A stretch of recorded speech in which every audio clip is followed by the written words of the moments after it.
Por la señal de la Santa Cruz de nuestros enemigos, líbranos, Señor. En el nombre del Padre, del Hijo y del Espíritu Santo. Señor mío y Dios mío, creo firmemente que estás aquí, que me ves, que me oyes. Te adoro con profunda reverencia. Te pido perdón de mis pecados y gracia para hacer con fruto este rato de oración. Madre mía Inmaculada, San José, mi Padre y Señor, Ángel de mi guarda, interceded por mí.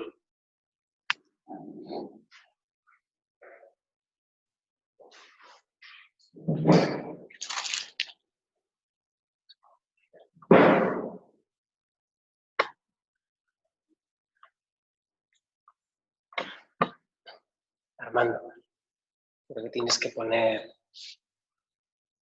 que se vea la otra pantalla. Bueno, perdonad por los problemas técnicos que íbamos a hacer, bendito sea Dios. Esto pasa, se llama el demonio electrónico. Cuando queremos honrar al Señor y tratarle con afecto, pues el demonio enreda para que haya dificultades. Y aún así, esto entra en bastante sintonía, Señor, con aquello que deseamos hablar contigo, que es el que estamos en medio de un periodo de exámenes, ¿verdad? Y quizás tenemos la experiencia, como ahora que hemos intentado empezar con mucha fuerza y nos hemos desanimado que la tecnología, pues lo mismo quizás nos pasa a nosotros, que hemos empezado con muchos bríos este periodo de exámenes, con muchas ganas, y a lo mejor nos estamos dando cuenta de que el paso de los días y quizás se nos empieza a rebajar el entusiasmo.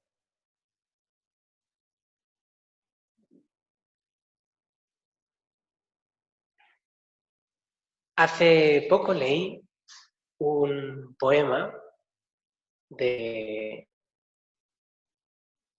un poeta que algunos sabéis que tengo ahí en la mesilla de noche, voy leyendo de vez en cuando poemas suyos de un poeta que admiro enormemente, se llama José Mateos, y que al final de este libro tiene como una selección de aforismos breves, de pensamientos contundentes, que él los llama divinanzas, haciendo un juego de palabras. Son como palabras muy breves que tienen un pensamiento profundo, típicamente poético. Y a mí me gustó, y tomé nota de este pensamiento estupendo, que dice así: cuando consigo quitarme a mí mismo de delante de mis ojos, entonces, ¿cómo cantan y ríen las cosas? Cuando consigo quitarme a mí mismo de delante de mis ojos, ¿cómo cantan y ríen las cosas? ¿No es verdad que quizá nos hemos vuelto un poco ciegos en las últimas jornadas? ¿No es verdad que quizás nuestra manera de ver nuestros exámenes, nuestro plan del día, está demasiado empañado de ese mí mismo que me impide ver? ¿No estaré quizá viviendo frente a un espejismo, que es el espejismo de ese yo superlativo que quiere, pues, cumplir unas ilusiones que quizá no han pasado por la conversación con el Señor? Estamos enfocando nuestra vida a partir de eso, de espejismos, Hay una enfermera australiana que se llama Bronnie Ware, que se dedicó durante más de 30 años a cuidados paliativos, a atender a las personas que estaban en los últimos momentos de su vida y que ya no admitían cura posible, sino que ya se procuraba pues, aliviar su sufrimiento, etc., ¿no? Y esta mujer se dio cuenta de que la inmensa mayoría de los pacientes con los que hablaba solían coincidir en algunas cosas de las que se lamentaban al final de su vida. Se lamentaban de no haber hecho esto y de lo otro, y en general se dio cuenta de que casi todo el mundo coincidía en 5 cosas. De hecho, publicó un libro sobre esto, porque se dio cuenta de que, bueno, que esto valía la pena darlo a conocer, ¿no? Porque si le pasa a todo el mundo lo mismo, pues quizá vale la pena conocerlo para reorientar la propia vida, ¿no? Y ese libro que escribió, The Top 5 Regrets of the Dying, ¿no? Los 5 arrepentimientos, o no sé, o yo qué sé cómo traducirlo, ¿no? Si arrepentimientos, cosas que te da pena, ¿no? De tu vida antes de morir. Y os los leo, porque son muy interesantes. A mí me parece que quizá pueden ayudarnos a reorientar un poco nuestra vida en este día a día, un poco tediosa, en este periodo de exámenes o de más achuchón de trabajo. Decía, la primera de todas decía, ojalá, esto es lo que decían los que morían, ojalá hubiera tenido el valor de vivir la vida que yo quería vivir y no la que otros querían para mí. Bastante interesante. Las otras 4 son estas. Ojalá, dicen también, no hubiera trabajado tan duro.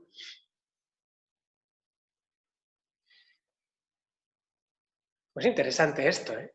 Juntado con lo anterior, da que pensar. 3. Ojalá hubiera tenido el valor de expresar lo que sentía. ¿Cuántos silencios? 4. Ojalá hubiera mantenido el contacto con mis amigos. Muy bueno este también, ¿eh? Y 5. Ojalá me hubiera permitido ser más feliz.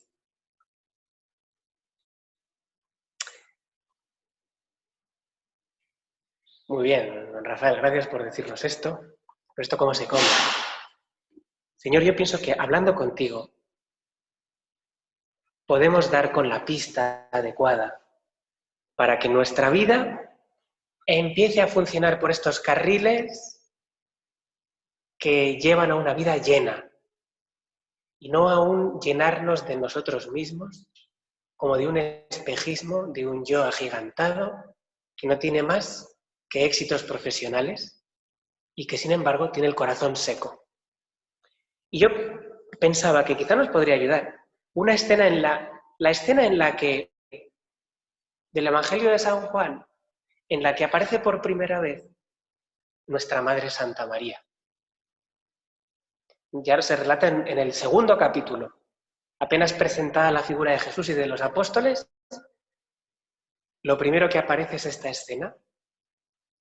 Y puesto que estamos en el mes de mayo, me parecía oportuno que le intentáramos exprimir todo el jugo para nuestra vida, puesto que es, por decirlo así, el momento en el que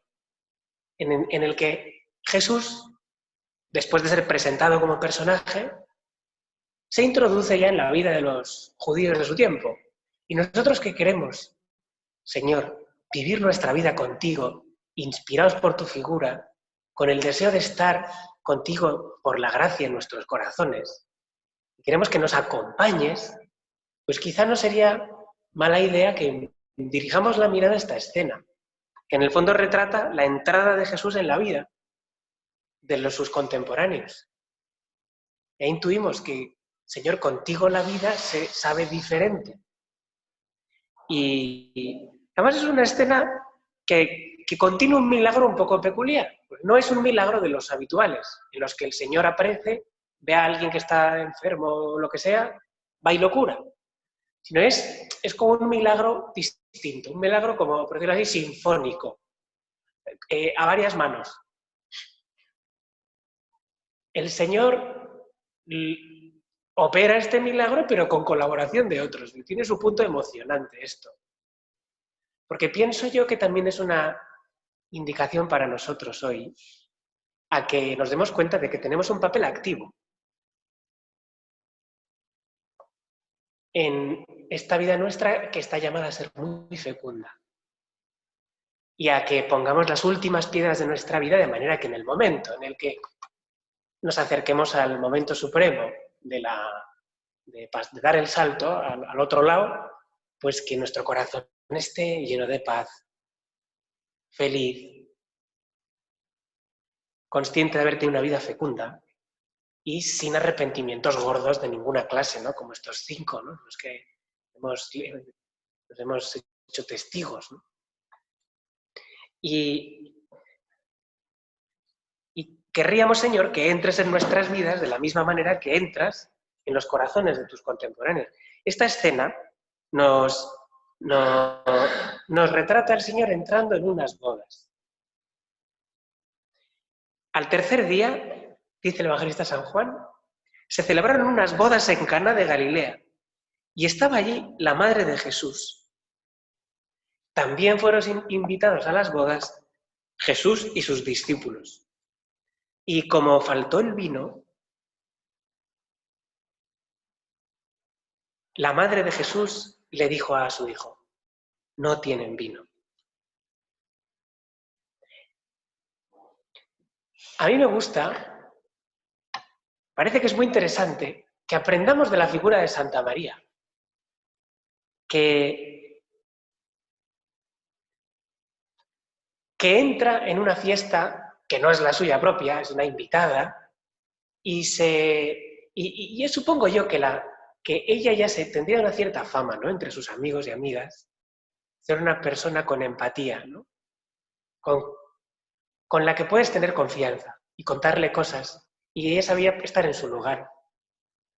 Y tanta confianza tendrían que es ella la invitada principal. Eso es lo que nos relata el evangelista. Allí estaba la madre de Jesús. Y en segundo lugar menciona, y también estaban invitados Jesús y sus discípulos, como secundariamente, porque el principal invitado era nuestra madre, que era una mujer muy buena amiga, y que discretamente, en medio de la fiesta, cuando la cosa se alargaba, se da cuenta de los problemas. Y con pesquis empieza a implicarse. Fíjate que no aparecen aquí mencionados los que se casan, los nombres de los que se casan. Y yo creo que es una elipsis deliberada. Es una primera enseñanza para tu corazón cristiano y para el mío. Este es uno de los grandes descubrimientos de un corazón que se ha llenado de la amistad contigo, Señor. Que se nos contagia un poco querer a todo el mundo. Si tú, Jesús, has muerto por nosotros, si tú has derramado hasta la última gota de tu sangre por cada alma, ¿yo qué derecho tengo a no perdonar, a no querer positivamente a la gente que me rodea? No tengo ninguno. Y parece como muy elocuente que en esta primera escena los nombres de los beneficiados del milagro no aparecen ni aparecerán y no se sabrán jamás quiénes son. Es evidente que el evangelista quiere hacernos caer en la cuenta de que los verdaderos protagonistas de la escena son María y Jesús, el nuevo Adán y la nueva Eva. Y esto ya hemos meditado en otras ocasiones. Pero ya es elocuente esto. Un corazón cristiano aprende a tener una predisposición positiva hacia los demás, a querer incluso a los desconocidos. Y esto me ha hecho pensar en un comentario que hizo un sacerdote de Bilbao que está viviendo en Finlandia. Y que el otro día recibimos un link a una tertulia que tuvieron online con él. No sé si os acordáis. Una tertulia que se llamaba Los sueños de Dios, de esta iniciativa que se llama It's Time to Think, que la han montado unos jóvenes universitarios en Madrid. Y online se conectaron con este sacerdote que ahora está desde hace bastantes años en Finlandia, y le preguntaron de todo. Y entre otras cosas, él estaba diciendo cómo, en teoría, Finlandia era un país el más feliz del mundo según muchos estándares, y sin embargo, la primera causa de muerte en ese país es el alcohol, el alcoholismo y el suicidio.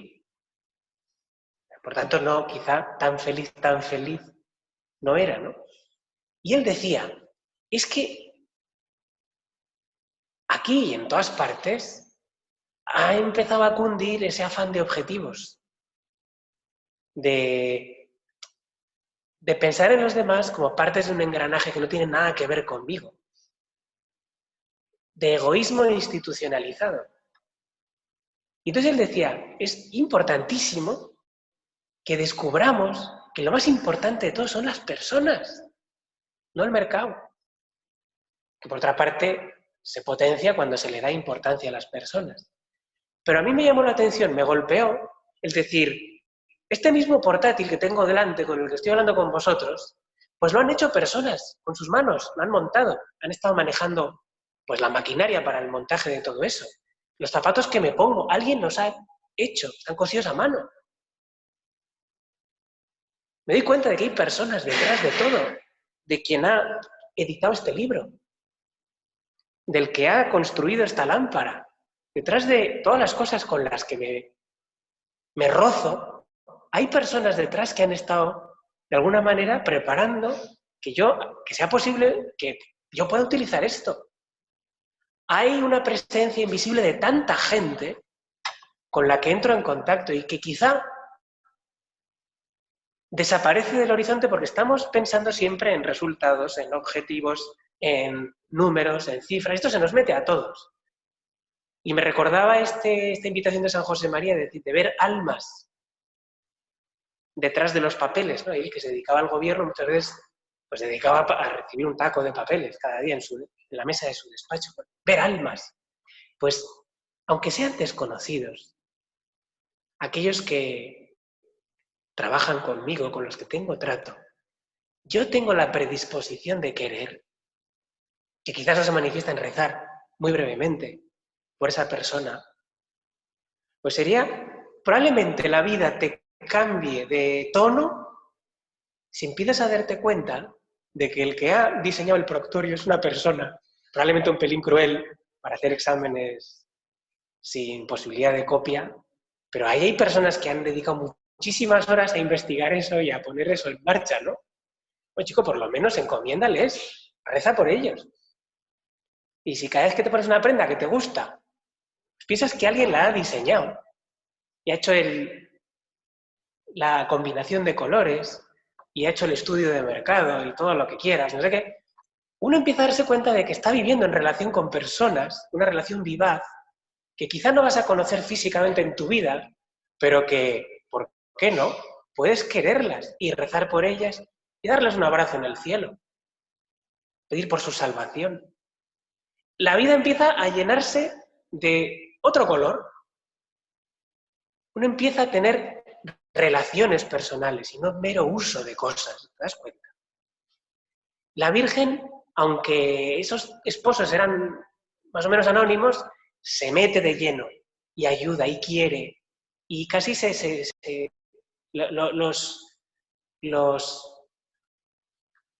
los cuida como una madre, porque se adelanta a los problemas y entra en escena, ¿no? Y esto es una gran cosa, me parece a mí. De manera que ojalá nos quite, Señor, esta mirada superficial de la vida y nos hagas caer en la cuenta de que si yo estoy aquí es porque me vas a hacer cruzarme con tantas personas, a veces de manera incógnita, pero tú has querido que yo utilice estos folios, este micrófono, esta lámpara. Seré tan ciego de no darme cuenta de que me esperan las personas que están ahí detrás. Y esto empieza a cambiarte un poco el punto de vista. Entonces se le acerca a la Virgen y le dice al Señor, no tienen vino. Tú eres Madre nuestra de aquellos que te complicas la vida. Y yo me dejo llevar por compartimentos estancos en mi vida o me animo a complicarme un poco la vida y a derrochar un poco de ese plus que da el amor. Hace poco hablaba con un antiguo concejal en el gobierno de Navarra que me decía, mira, yo tengo mi cuadrilla de amigos, como se dice aquí en Navarra, mi cuadrilla de amigos, pero yo en la concejalía y en la universidad, que también es colaborador, no, prefiero no tener amigos. No entro en trato, porque quiero separar el trabajo de la amistad, para no tener líos. Entonces es una medida de prudencia, se entiende, ¿no? Para no hacer favoritismos ni mezclar a veces los intereses personales con los profesionales. Se entiende, pero aún así me da mucha pena. ¿Qué quieres que te diga? Me da mucha pena que se cercene así como de entrada la posibilidad de la amistad. Aristóteles decía que allí donde surge la amistad se cumplen muchísimo mejor las circunstancias políticas y la convivencia política en una sociedad. Porque los deberes de amistad son más gratos y mucho más exigentes, porque son autoexigentes, que los deberes estrictos de justicia.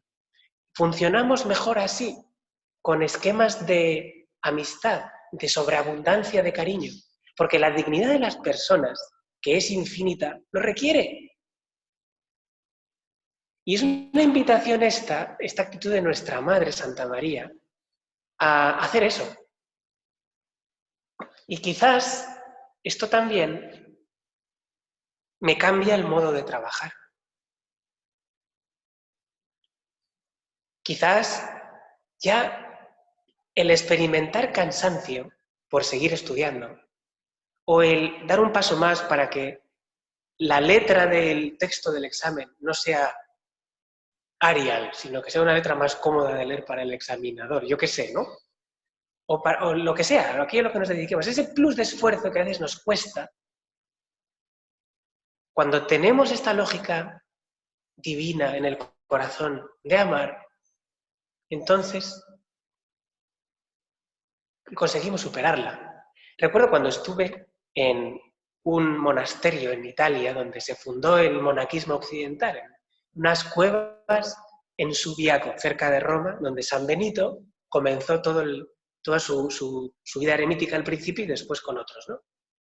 El primer cenobio benedictino empezó ahí.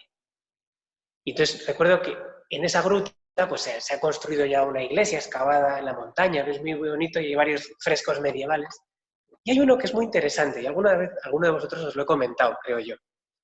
Están en una bóveda reflejados los 7 pecados capitales. No recuerdo bien con detalle cómo era, creo que había ahí unos hombrecillos pecando o algo así, o unos monjes pecando, no tengo ni idea.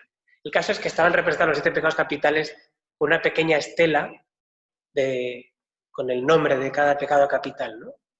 Superbia, ¿no? Soberbia, ira, luxuria, ¿no? En latín, estaban ahí, puestos los 7 pecados capitales.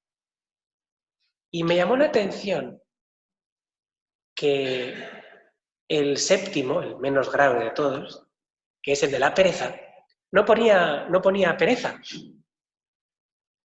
Lo que estaba escrito en latín era, en lugar de pereza, para referirse a ese pecado, estaba escrito tristeza del alma. Tristitia mentis. Y dije, caray, qué sabia es esta inscripción. Porque la acedia o la pereza no es otra cosa que un frío que se ha metido en el alma. Si experimentas pereza, es que hay mucho yo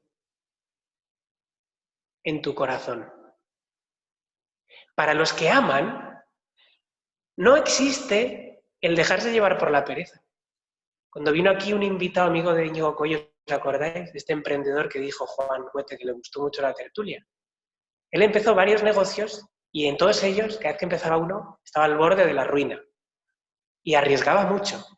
Pero decía, en ningún momento dudé de que iba a luchar hasta el último momento para sacar adelante el negocio, porque tenía mujer e hijos que alimentar. Dependían de mí, no podía defraudarles. Y ese pensamiento le tiraba para arriba para superar a veces las dificultades y los agobios y las noches sin dormir de penalidades económicas gordas, ¿no? Y así es nuestro corazón, así funciona.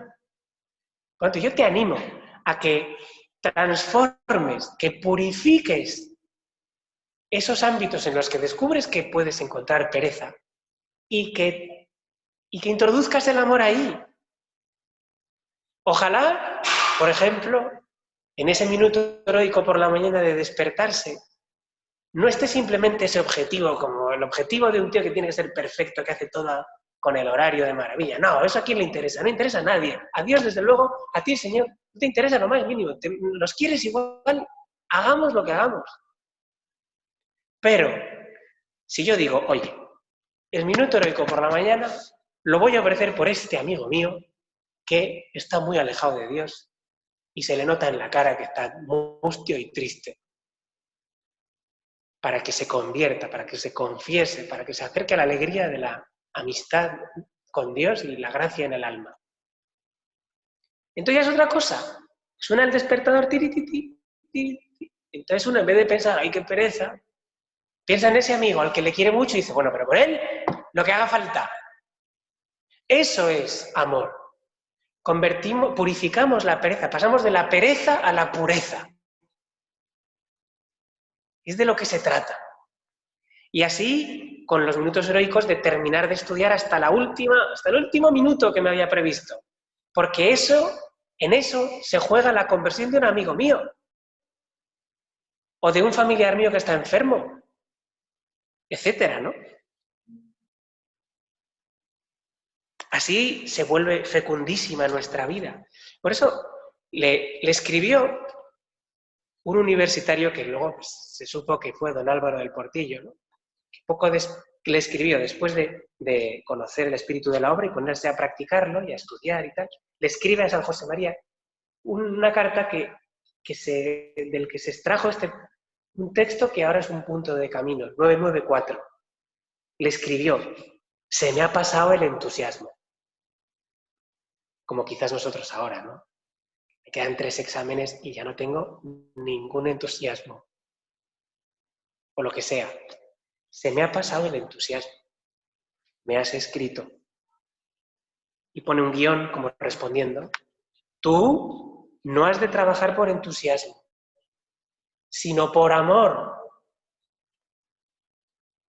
Con conciencia del deber, que es abnegación. Por amor.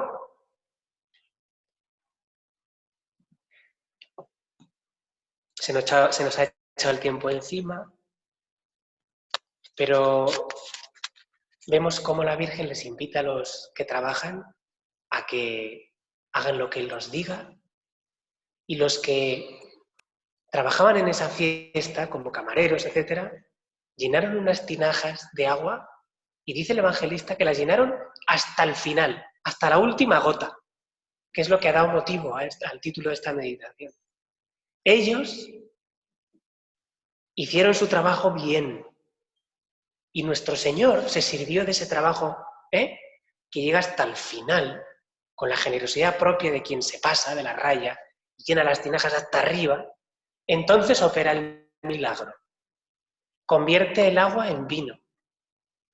¿Verdad que esto recuerda a esa gotita de agua que se pone en la misa al día siguiente, junto al cáliz que se convertirá en la sangre del Señor? Todo lo nuestro está simbolizado ahí. ese agua que se convierte en vino, se funde con el vino que será la sangre de nuestro Señor Jesucristo. Si nosotros empezamos a introducir esta lógica del amor en nuestro día a día, en nuestro trabajo,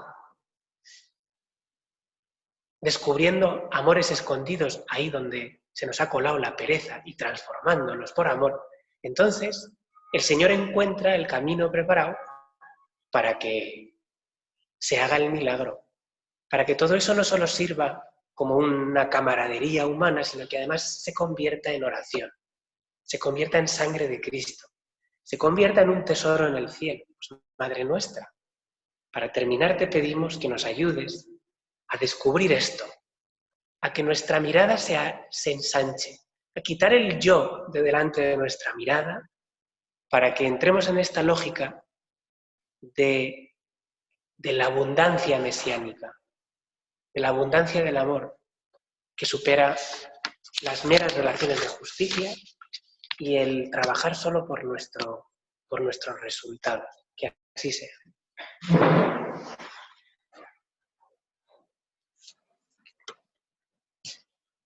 Te doy gracias, Dios mío, por los buenos propósitos, afectos e inspiraciones que me has comunicado en esta meditación. Te pido ayuda para ponerlos por obra. Madre mía Inmaculada, San José, mi Padre y Señor, Ángel de mi guarda, interceded por mí. Ruega por nosotros.